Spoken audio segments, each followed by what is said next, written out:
విదేశాల్లో చదవాలనుకుంటున్నారా? అయితే విదేశ్ కన్సల్టెంట్స్ ని సంప్రదించండి.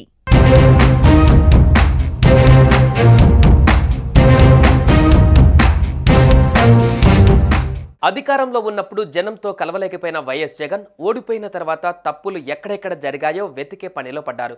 ఘోర పరాజయం ఇచ్చిన షాక్ నుంచి ఇప్పుడిప్పుడే కోలుకుంటున్న జగన్ పార్టీ నాయకులతో వరుస సమావేశాలు నిర్వహిస్తూ వస్తున్నారు.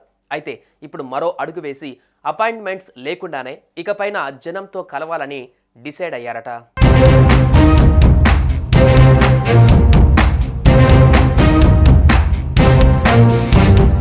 ప్రతిరోజు ముందు ఉదయాన్నే జనంతో కలిసిన తర్వాతే నాయకులతో కలవాలని జగన్ నిర్ణయం తీసుకున్నట్లు చెబుతున్నారు. ఇందుకోసం తాడపల్లిలో వైఎస్ జగన్ క్యాంపు కార్యాలయంలో ఏర్పాట్లు చేస్తున్నారు. బారికేడ్లు, ఎండకు ఇబ్బంది పడకుండా షామియానాలు రెడీ చేస్తున్నారు. అలాగే వచ్చిన ప్రజలకి సాంబార్ రైస్, పెరుగన్నం, ఇతర ఆహారాన్ని పెట్టడానికి కూడా సిద్ధమవుతున్నట్లు తెలుస్తోంది. గతంలో వైఎస్ రాజశేఖర రెడ్డి అధికారంలో ఉన్నప్పుడు ప్రతిరోజు ఉదయాన్నే గంట లేదా 2 గంటల పాటు సామాన్య జనాన్ని కలుస్తూ వాళ్ళ వినతులను స్వీకరించేవారు. సాధ్యమైనంత వరకు వాళ్ళ సమస్యలని అక్కడికక్కడే పరిష్కరించేవారు. సీఎం రిలీఫ్ ఫండ్ కోసం ఎక్కువ మంది వైఎస్ఆర్ దగ్గరికి వెళ్ళేవారు. అందుకే వైఎస్ నిత్యం జనానికి దగ్గరే ఉండే నాయకుడిగా పేరు తెచ్చుకున్నారు.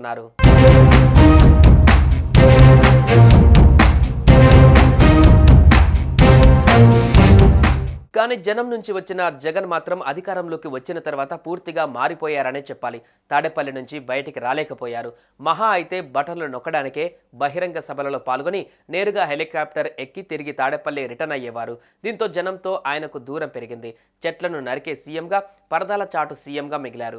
ఇవే గత ఎన్నికలలో ప్రత్యర్థులకు రాజకీయ అస్త్రంగా మారాయి. వైఎస్ రాజశేఖర రెడ్డి సీఎంగా పనిచేస్తూనే విమాన ప్రమాదంలో కన్నుమూశారు. 2009లో వైఎస్ఆర్ మరణించిన తర్వాత కాంగ్రెస్ అధిష్టానంతో విభేదించి మరీ వైఎస్ జగన్ ఓదార్పు యాత్ర నిర్వహించి జనంలోకి వెళ్లారు.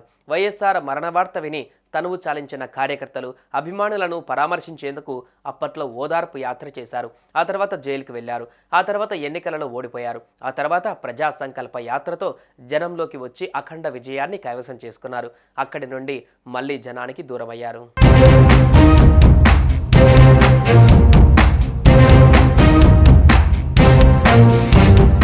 అయితే ఇప్పుడు తన తండ్రి వైఎస్ఆర్ బాటే సరైందని జగన్కి అనిపించినట్టుగా కనిపిస్తోంది. అందుకే అపాయింట్మెంట్స్తో సంబంధం లేకుండా జనంతో కలవడానికి జగన్ డిసైడ్ అయ్యారు. అయితే ఎప్పటి నుంచి ఈ ప్రోగ్రాం మొదలు పెడతారో అన్నది ఇంకా క్లారిటీ లేదు. అయితే వైఎస్ జగన్లో కాన్ఫిడెన్స్ కాస్త పెరిగినట్టుగా కనిపిస్తుంది. వల్లభనేని వంశీని కలిసిన తర్వాత జగన్ మరోసారి వార్నింగ్ ఇచ్చారు. విజయవాడ సబ్ జైల్ ఎదుట మీడియాతో మాట్లాడిన వైఎస్ జగన్ అధికారులకు, పోలీసులకు వార్నింగ్ ఇచ్చారు.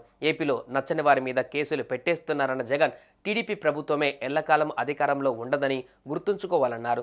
సీఎం చంద్రబాబుకు వల్లభనేనిని చూస్తే ఆక్రోశం వస్తుందని మండిపడ్డారు.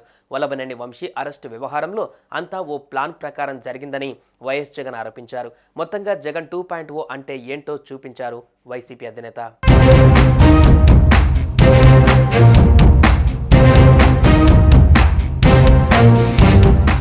సుమన్ టీవీలో మీ పర్సనల్ అండ్ బిజినెస్ ప్రమోషన్స్ కోసం కింది నెంబర్కి కాంటాక్ట్ చేయండి.